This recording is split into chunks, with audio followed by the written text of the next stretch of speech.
Welcome back to home classes. Today's our topic is interest on capital. We were doing the partnership account and under that partnership account today we will be doing the calculation of the interest on capital. Interest on capital is allowed to the partners only when it has been provided in the partnership deed. ये मैंने आपको पहले भी बताया था कि अगर partnership deed नहीं है, in the absence of the partnership deed, we won't provide any interest on capital. Interest on capital won't be provided. Interest on capital नहीं दिया जाएगा. Interest on capital is allowed only when it has been provided in the partnership deed. अगर partnership deed नहीं है तो interest on capital partners को नहीं दिया जाएगा.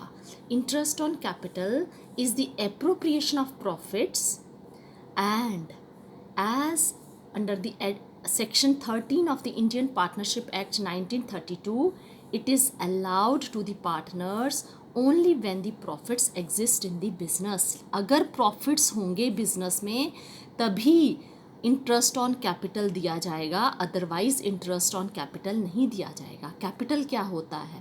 Capital is the money invested in the business. तो जो कैपिटल प्रोप्राइटर इन्वेस्ट करता है बिजनेस पे, उस पे इंटरेस्ट दिया जाता है उस प्रोप्राइटर को, क्योंकि हम मानते हैं कि proprietor in business it's a separate things. तो प्रोप्राइटर को भी इंटरेस्ट दिया जाता है कैपिटल पर. उस जो कैपिटल उसने इन्वेस्ट की है उस कैपिटल पर भी इंटरेस्ट दिया जाता है. और ये इंटरेस्ट तभी दिया जाएगा if there are profits. It is the case of the appropriation of profits. लेकिन अगर एग्रीमेंट में लिखा है तो हम इंटरेस्ट ऑन कैपिटल को एज ए चार्ज भी मानते हैं. तो एज एन अप्रोप्रिएशन मीन्स कि interest on capital is allowed only when there are profits and interest on capital will be treated as charge. It means that कि interest on capital will be given even if there is no profit. चाहे profit हो चाहे loss हो, interest on capital दिया ही जाएगा if it is the case of the charge. तो हम एक पेपर पे मैं आपको समझा देती हूँ. ये देखिए, एक पेपर पे मैं आपको बता देती हूँ कि इंटरेस्ट ऑन कैपिटल को हम as an appropriation of profit भी लेते हैं. ठीक है, as an appropriation of profit का मतलब है कि it means interest will only be allowed if there are profits. अगर सफिशेंट प्रॉफिट्स हैं तभी इंटरेस्ट ऑन कैपिटल दिया जाएगा. अगर प्रॉफिट्स कम हैं, सपोज़ कि आपको इंटरेस्ट ऑन कैपिटल पार्टनर को 10,000 देना है और अगर आपके पास 8,000 ही प्रॉफिट है, प्रॉफिट अगर आपके पास 8,000 है तो इंटरेस्ट ऑन कैपिटल 8,000 ही दिया जाएगा, क्योंकि हमारे पास सफिशेंट प्रॉफिट्स नहीं हैं. तो even if there are insufficient profits, interest will be allowed up to the extent of the profit. जितना प्रॉफिट है उतना ही इंटरेस्ट ऑन कैपिटल दिया जाएगा. अगर ये हो गया फर्स्ट केस. सेकंड केस हो गया as a charge against profit. As a charge against profit. As a charge against profit means it means interest will be allowed whether profits are there or not. चाहे profits हों और losses, चाहे profits हों या losses, interest on capital will be allowed to the partners. तो ये एक हमारा point हो गया कि as an appropriation of profit and as a charge against profit. तो हम कर रहे थे कि however partners may waive this limitation by an agreement. अगर एग्रीमेंट होगा तो अगर उनको प्रॉफिट्स नहीं भी हैं तो भी उनको ये दिया जा सकता है interest on capital. And next point is interest on capital is calculated at the prescribed rate. Rate जो होगा उस रेट पे इंटरेस्ट ऑन कैपिटल दिया जाएगा on the opening capital. It is very important that interest on capital is provided only on the opening balance of the capital. Closing balance पे अगर balance sheet में आपका जो कैपिटल आता है that is the closing balance, तो आपने उस पर नहीं लेना है इंटरेस्ट ऑन कैपिटल, उस पर नहीं लेना है. इंटरेस्ट ऑन कैपिटल हमेशा ओपनिंग बैलेंस ऑफ कैपिटल पे ही चार्ज किया जा पे ही दिया जाएगा उनको, ठीक है. It will be provided on the opening balance of the capital. Now let us explain this concept with the help of the example. Now example it is the page number 1.20 of your book. Example है A and be started business on 1 January 2015 with the Capitals of 60,000 and 40,000 respectively.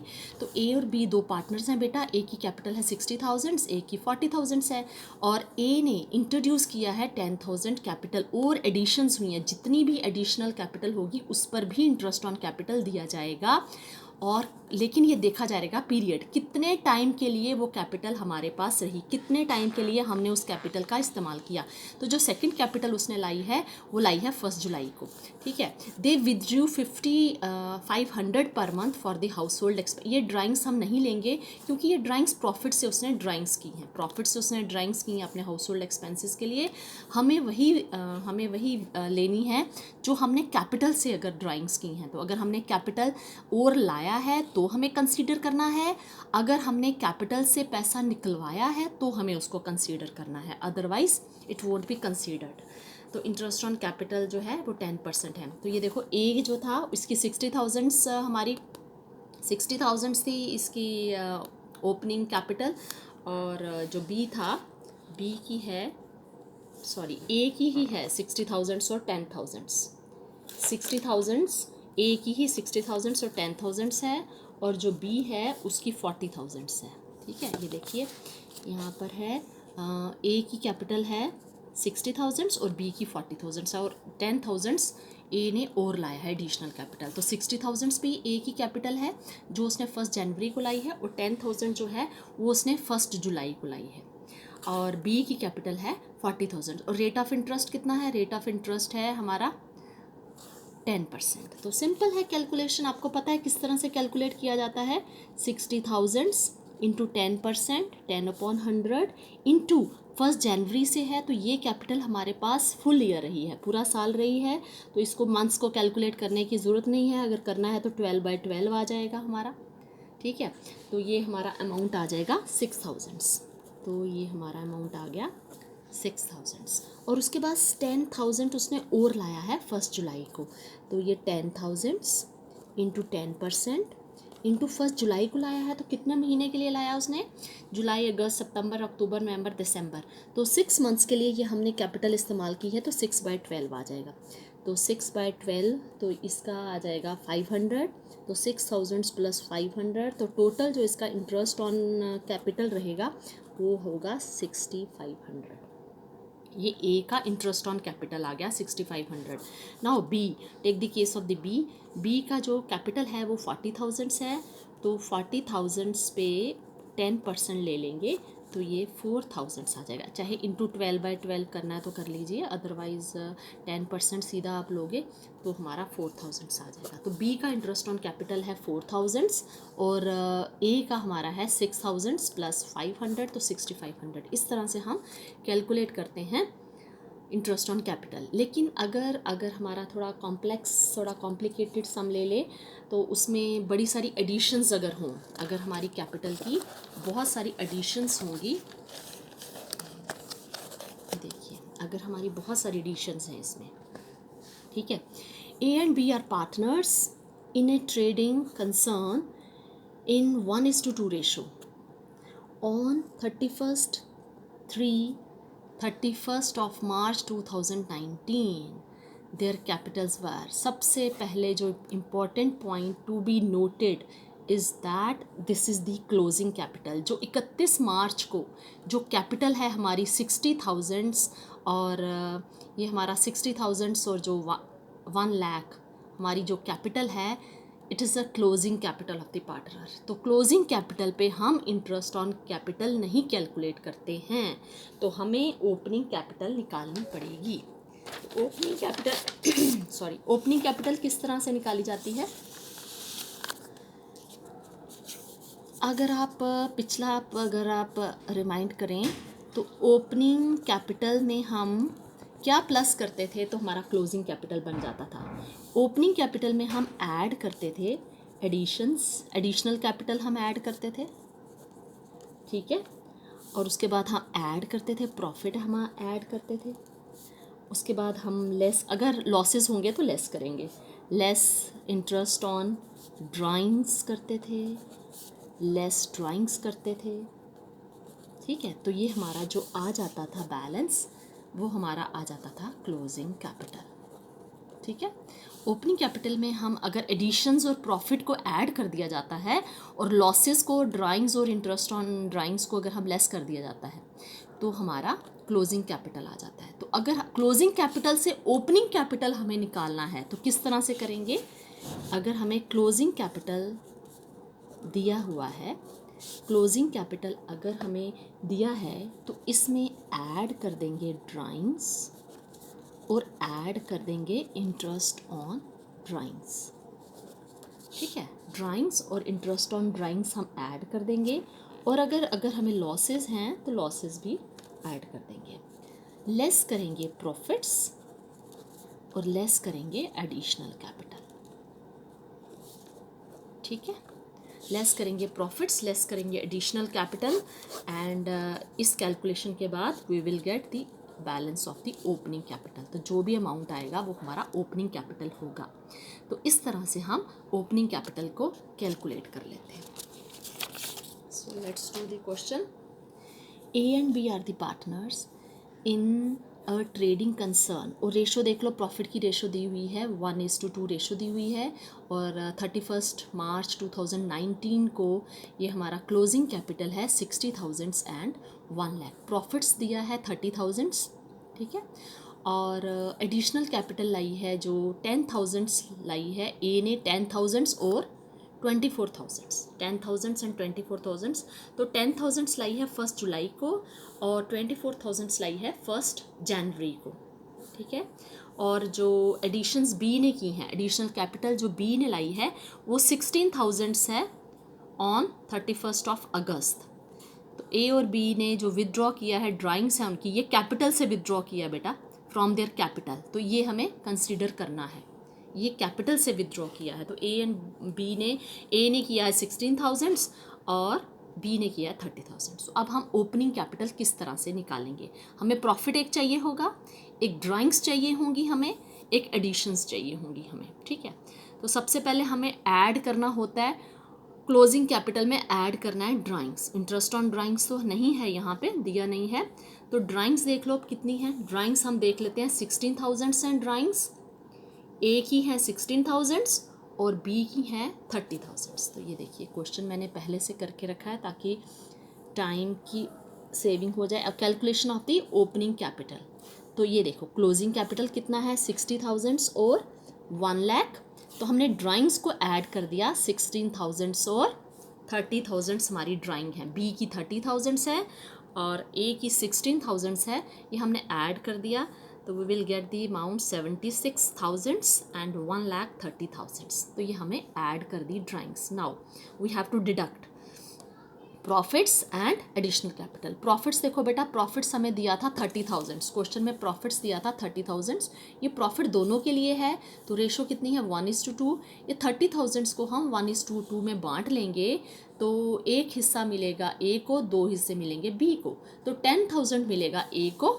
ये देखो अगर हम 30,000 को 1:2 में बांटे तो 10,000 मिल जाएगा ए को और बी को मिलेगा 20,000। तो ये हमने 30,000 को 1/3 और 2/3 कर लिया। 1/3 किया तो हमारा आ गया 10,000, 2/3 किया तो 20,000 आ गया।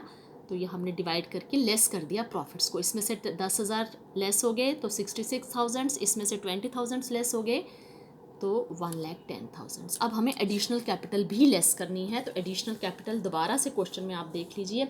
एडिशनल कैपिटल जो ए की हैं, एक हैं, एक 10,000 और एक 24,000, तो 10,000 and 24,000 it means 34,000 in total.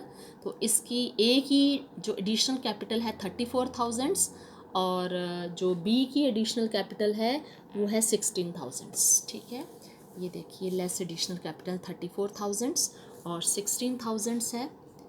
तो opening capital this way we have calculated the opening capital of rupees 32,000 and 94,000. ये हमारा opening capital आ गया 32,000 and 94,000. अब हमें opening capital मिल गया है. Now we have to calculate the interest on capital. Interest on capital. तो हमें interest on capital calculate करना है. इस पे calculate कर लेते हैं हम.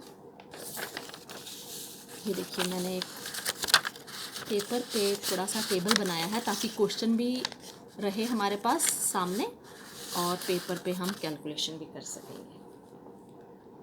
ठीक है, ये देखिए ये मैंने एक टेबल बनाया है calculation of the interest on capital. तो पहले ए का कर लेते हैं. ठीक है, ए का देखो डेट लिखा है मैंने, कैपिटल का अमाउंट लिखा है और मंथ्स लिखे हैं. 1 अप्रैल को उसने 32,000 था उसके पास. 1 अप्रैल को 32,000 था उसके पास. ये हमने कहाँ से निकाला? ये ओपनिंग कैपिटल हमने निकाला था. दोबारा से देखना है अगर आपको तो ये ओपनिंग कैपिटल इसका 32,000 है, इसका 94,000 है. ठीक है, तो 32,000 और 94,000 ये क्वेश्चन है हमारा. तो ये 32,000 1 अप्रैल को ए का ओपनिंग कैपिटल है और बी का ओपनिंग कैपिटल 1 अप्रैल को है 94,000. ठीक है, अब हम पहले ए का कैलकुलेट कर लेते हैं 32,000. तो अब हमें देखेंगे कि एडिशंस कब हुई हैं और ड्राइंग्स कब हुई हैं. ड्राइंग्स फ्रॉम द कैपिटल की ही ड्राइंग्स लेनी है. जो कैपिटल में पैसा आया और कैपिटल में पैसा गया, कितना एडिशनल आया और कितनी हमने उसको विदड्रॉ किया फ्रॉम द कैपिटल. तो ये 1 जुलाई को हमारा एडिशंस हुई हैं. एडिशनल कैपिटल लाई है उसने 1 जुलाई को, कितनी 10,000. तो अब हमारे पास कैपिटल कितना हो जाएगा? 32,000 प्लस 10,000 42,000. तो ये 32,000 हमने कितने महीने के लिए इस्तेमाल किया? ये पैसा हमने कितने महीने के लिए इस्तेमाल किया? अप्रैल, मई और जून. ठीक है, अप्रैल, मई, जून 3 मंथ्स के लिए हमने इसको इस्तेमाल किया. तो रेट है इसका 32,000 और रेट पहले मंथ्स लिख लेते हैं, सॉरी. तो ये हमने कितने महीने के लिए इस्तेमाल किया? 3 मंथ्स. 3 मंथ्स के लिए ये इस्तेमाल किया, अप्रैल, मई, जून. क्योंकि जुलाई से तो चेंज हो गया, कैपिटल चेंज हो गया. तो 1 जुलाई को हमारा कैपिटल हो गया 42,000 क्योंकि वहाँ पे एडिशंस हैं, 10,000 की एडिशंस हैं, 42,000 हो गया. अब ये 42,000 हमने कितने महीने के लिए इस्तेमाल किया? ये पैसा हमारे पास कितनी देर रहा? 42,000 क्योंकि चेंज हो जाएगा फिर. तो 42,000 ये हमारा जुलाई से लेके हमें अक्टूबर तक करना है. तो जुलाई, अगस्त, सितंबर, अक्टूबर 4 मंथ्स के लिए. तो ये हमारा 4 मंथ्स के लिए आ जाएगा. अगर मंथ्स आपको लिखने हैं तो ये होगा अप्रैल, मई, जून. तो ये होगा जुलाई टू अक्टूबर. ठीक है, 4 मंथ, जुलाई, अगस्त, सितंबर, अक्टूबर. उसके बाद देखो 31 अक्टूबर को हमारी ड्राइंग्स हुई हैं. We have withdrawn, A the partner A has withdrawn from the capital से उसने 16,000 निकाला. जो 42,000 कैपिटल था तो कैपिटल का बैलेंस फिर से चेंज हो गया. तो 16,000 जब निकाल दिया तो बैलेंस बच गया कैपिटल का 26,000. तो 26,000 बैलेंस बच गया ऑन 31 अक्टूबर यानी कि 1 नवंबर. तो ये कितने महीने के लिए रहा? 2 महीने के लिए रहा, नवंबर और दिसंबर. नवंबर एंड दिसंबर 2 महीने के लिए ये बैलेंस हमारे पास रहा. और 1 जैन को हमारा और एडिशंस हुई. ए ने और पैसा लाया 24,000. तो फिर से कैपिटल चेंज हो गया हमारा. 26,000 में ऐड किया हमने 24,000 तो हमारा कैपिटल हो गया 50,000. अब कैपिटल हमारा 50,000 हो गया. अब हमने जो इंटरेस्ट कैलकुलेट करना है वो 50,000 पे करना है. और कितने महीने के लिए करना है? ये हमने 50,000 कैलकुलेट करना है जनवरी, फरवरी, मार्च. तो ये 3 मंथ्स के लिए करना है. अगर कैपिटल का बैलेंस चेंज होता जा रहा है, कभी हम एडिशंस कर रहे हैं, कभी हम इसमें से निकाल रहे हैं पैसा, अगर चेंज होता जा रहा है तो हमें इंटरेस्ट हमें टाइम बेसिस पे लेना है कि वो जो हमने 32,000 था वो कितने महीने के लिए हमने इस्तेमाल किया, फिर 42,000 कितने महीने के लिए इस्तेमाल किया. फिर हमें जो 1 नवंबर में हमारा बैलेंस चेंज हो गया, 31 अक्टूबर को हमने विदड्रॉ कर लिया जो कैपिटल से, तो फिर वो बैलेंस हमारा 2 महीने के लिए रहा. उसके बाद जनवरी में और एडिशंस हुई, ए ने और एडिशंस लाई 24,000. तो फिर हमारा जो इंटरेस्ट ऑन कैपिटल जो है वो हम कैलकुलेट करेंगे 3 मंथ्स के लिए. तो इस तरह से जो हम ये कैलकुलेशन होगी हमारी ये ये होगी 32,000 इंटू रेट है 9%। ठीक है, मैं नीचे आपको कैलकुलेट करके बताती हूँ किस तरह से करना है। 32,000 इंटू 9/100 इंटू ये कितना महीने के लिए है, 3/12, तो ये हमारा आ जाएगा 720। ठीक है, फिर नेक्स्ट है हमारा 42 के ऊपर 42,000 इंटू 9/100, रेट हमारा 9% है। ठीक है, और कितना महीने के लिए, 4 मंथ्स के लिए, तो 4/12, तो ये हमारा आ जाएगा 1260। उसके बाद नेक्स्ट है हमारा जो 26,000 पे 26,000 इंटू 9/100 इंटू 2 मंथ्स के लिए। ठीक है, 2 मंथ्स के लिए ये हमारा आ जाएगा 390। और उसके बाद 50,000 पे 50,000 हमारा कैपिटल हो गया था, जो चेंज होती जा रही है, हमारी फिगर चेंज होती जा रही है, उसी पे हम लेंगे और परसेंटेज लेंगे जो परसेंटेज गिवन है, और कितना महीने के लिए है, तो ये है 3 मंथ्स के लिए, तो ये हमारा आ जाएगा 1125। तो टोटल जो इंटरेस्ट ऑन कैपिटल है हमारा, टोटल इंटरेस्ट ऑन कैपिटल जो ए का है वो आएगा 3495। ठीक है, और उसके बाद आप देख लो बी का 94,000 है हमारा, 94,000 है, और 31 अगस्त को और एडिशंस हुई हैं 16,000 की, तो कैपिटल चेंज हो गया 1,10,000 हो गया। 31 अक्टूबर को हमने विदड्रॉ किया है, बी पार्टनर बी ने विदड्रॉ किया है कैपिटल से 30,000 निकाला है, तो 80,000 हो गया। और मंथ्स आप देख लीजिए, ये हो गया अप्रैल से अगस्त तक। ठीक है, अप्रैल टू अगस्त। ठीक है, उसके बाद सितंबर ऑन दिस फिगर 1,10,000 पे 9%, सितंबर टू अक्टूबर, सितंबर और अक्टूबर। और उसके बाद ये आ जाएगा नवंबर टू मार्च। ठीक है, तो इसको अब आप कैलकुलेट कर लीजिए। तो इस पे 94,000 इंटू 9% इंटू अप्रैल मई जून जुलाई अगस्त फॉर 5 मंथ्स, 5/12। ठीक है, तो अगर आपको करना है, मैं ऐसे कैलकुलेट करके बता देती हूँ। 94,000 इंटू 9% इंटू अप्रैल मई जून जुलाई अगस्त, तो 5 महीने के लिए। ठीक है, 5/12, तो ये हमारा आ जाएगा 3525। उसके बाद हमें इस पे कैलकुलेट करना है 1,10,000 इंटू 9% इंटू 2 मंथ्स, सितंबर और अक्टूबर, 2 मंथ्स के लिए, तो ये आ जाएगा 1650। उसके बाद हमें 80,000 पे 9% इंटू कितने महीने के लिए, नवंबर दिसंबर जनवरी फरवरी मार्च, 5 महीने के लिए, 5/12। ठीक है, तो ये हमारा आ जाएगा 3,000। तो ये जो टोटल हमारा इंटरेस्ट ऑन कैपिटल जो बी का होगा वो 8175 होगा। तो this way we can calculate the interest on capital. मैंने पूरा एक्सप्लेन कर दिया। इसमें हमने ओपनिंग कैपिटल भी देखा किस तरह से निकालते हैं, और इंटरेस्ट की कैलकुलेशन भी किस तरह से की जाती है अगर कैपिटल का जो बैलेंस है वो चेंज होता जा रहा है, तो हम किस तरह से इसको कैलकुलेट करेंगे। Thank you so much.